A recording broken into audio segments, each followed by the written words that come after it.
Ẹ kú dédé ìwòyí. Ẹ gbọ́ àwọn ìròyìn tó jẹyọ láti inú ìwé ìròyìn The Matrix lónìí ọjọ́ Ẹtì Friday ọjọ́ kẹsàn-án oṣù kẹjọ ọdún 2024. Ẹniọlá Sàlíù lórúkọ mi. Látàrí owó ìrànwọ́ orí epo bẹntiróòlù, ẹgbẹ́ IPMAN ti sọ̀kò ọ̀rọ̀ lábẹ́ rẹ̀ pẹ̀lú bí ìjọba àpapọ̀ ṣe ní owó ìrànwọ́ orí epo bẹntiróòlù ti lọ tí kò sì lè di dídá padà. IPMAN ní ìjọba àpapọ̀ ń lo $500 tàbí jù bẹ́ẹ̀ lọ láti fi ṣe ìrànwọ́ orí epo bẹntiróòlù lórí jálá kan.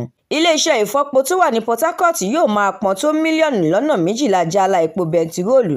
Lórí ìfẹ̀hónúhàn tó ń lọ lọ́wọ́, gómìnà kan ti figbe ta lórí ipa tí àwọn almajiri kó nínú ìfẹ̀hónúhàn náà. Lábẹ́ rẹ̀, ó ní àìmọ̀kànmọ̀kàn àti àìní ìmọ̀ rárá jẹ́ àdó olóró tí yóò búgbàmù tí yóò sì jó gbogbo ọmọ Nàìjíríà run láìpẹ́. Ààrẹ Tinubu ti pàṣẹ pé kí àwọn ilé-iṣẹ́ ẹ̀ṣọ́ aláàbò gbogbo bẹ̀rẹ̀ sí ní tanná wá àwọn awakùsà tí wọ́n ń ṣiṣẹ́ lọ́nà tí kò bá òfin mu lórílẹ̀-èdè yìí kí wọ́n sì mú wọn balẹ̀. Ẹgbẹ́ òṣèlú PDP ti jáwèé lọ gbélé ẹná fún gómìnà tẹ́lẹ̀ kan ìyẹn Suswan àtàwọn míì. Wọ́n ní wọ́n kẹ́fí pé wọ́n ń ṣe àwọn nǹkan tó lòdì sí ẹgbẹ́. Iléeṣẹ́ ológun orílẹ̀-èdè yìí ti kógun ja àwọn iléeṣẹ́ ìfọpo tí kò bófin mu ní agbègbè Niger Delta. Ènìyàn 5 ló gbẹ̀mí mì nígbà tí wọn ò tí ì rí àwọn 15 yòókù lẹ́yìn ìṣẹ̀lẹ̀ ìjàmbá ọkọ̀ ojú omi tó ṣẹlẹ̀ ní ìpínlẹ̀ Jigawa. Ìròyìn eré ìdárayá. Infantino ṣe ìdárò ààrẹ tẹ́lẹ̀ fún àjọ CAF ìyẹn Issa Hayatou tó dolóògbé láìpẹ́ yìí lẹ́ni ọdún 82. Àwọn ìròyìn yìí àtàwọn ìròyìn míì lọ́lọ́kan-ò-jọ̀kan lẹ́ ó jẹ gbádùn ẹ̀ tí ẹ bá darapọ̀ lójú òpó The Matrix lórí Facebook,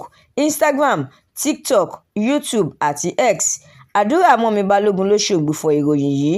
Ẹniọlá Sàlíù lórúkọ mi.